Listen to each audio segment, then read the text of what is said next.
YouTube. I'm Jacob Beach with the Preppers Bunker Outdoors. And I'm Chase Wilder with Wilder Forge. And today, Chase is going to show you the basics of forging a knife.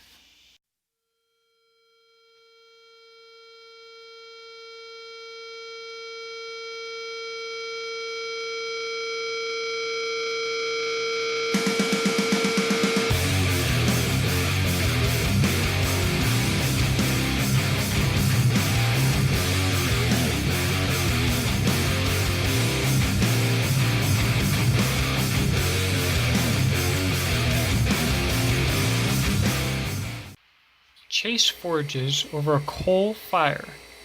The fire uses an electronic blower to keep it hot. Don't let the fast forwarding fool you. Every time Chase shapes and hammers and forges this blade and it cools down, he has to reheat it. And it took a long time and a lot of patience. First he has to get the shape of the blade, and then he has to rough forge the bevels.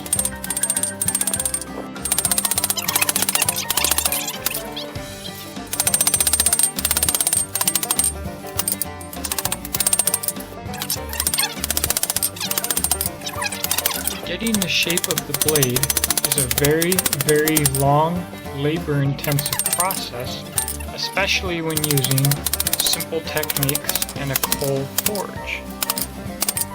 Once he has the basic blade shape, he'll begin working on where the handle will be. Once the blade is shaped and the handle is ready, he'll carefully measure the length that he wants for the handle. Then he's going to cut this off. Remember, measure twice, cut once.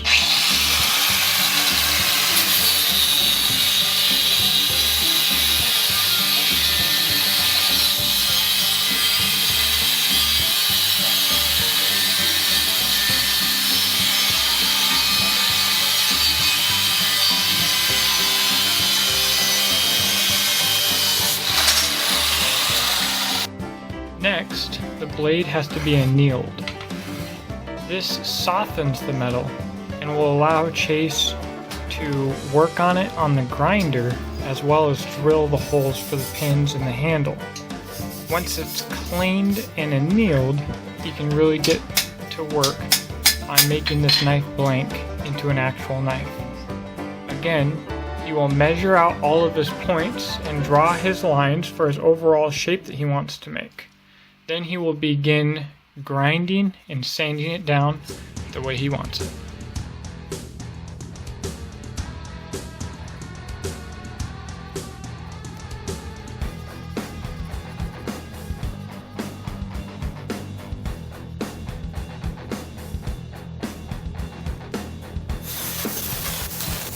Much like the forging, don't let the fast forwarding fool you. This was a long, drawn out process which started off by taking larger chunks and then progressively took smaller and smaller chunks until he had basically just the shape that he was looking for.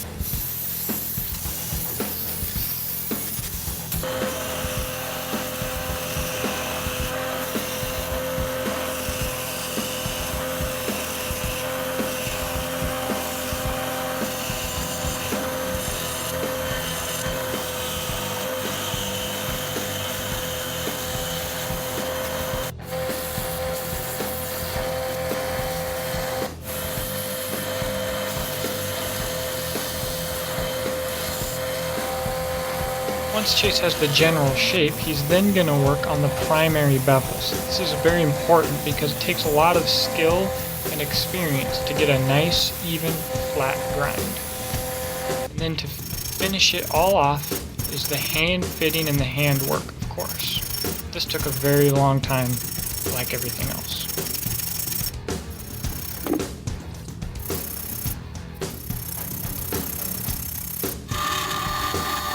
After the desired shape has been done and the holes have been drilled, Chase will heat up the blade and pound in his maker's mark.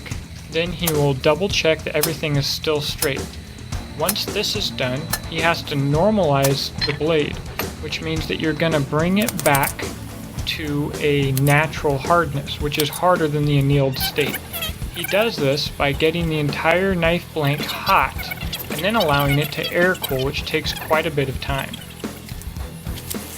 Once the blade has normalized through air cooling, Chase will then heat the cutting edge to cherry red, then give it an oil quench for hardness. Once that's been done, he'll spend a lot of time cleaning off all of the forge slag off of the blade to give it the nice finish that he has on all of his knives.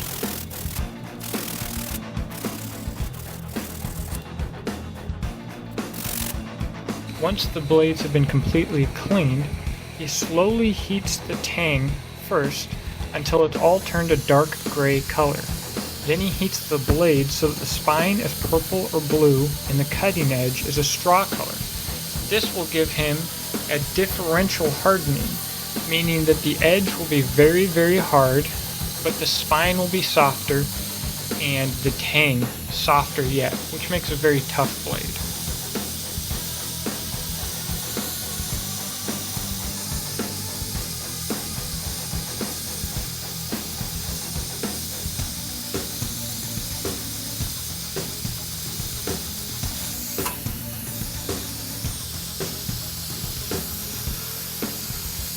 After that, all Chase has to do is put it up, give it the finishing touches, clean it up on the wire brush, and do the final bevel on his grinder while making sure to keep it in water and keep it cool so that he doesn't mess up the heat treat. A lot of work goes into the finished product, and everything gets a once-over by hand before any of his knives go out. Really, these knives are a work of art. Alright guys, if you have any questions, please list them in the comments below. Please subscribe to our channel. And make sure to check out wilderforge.com. Thank you and have a great day.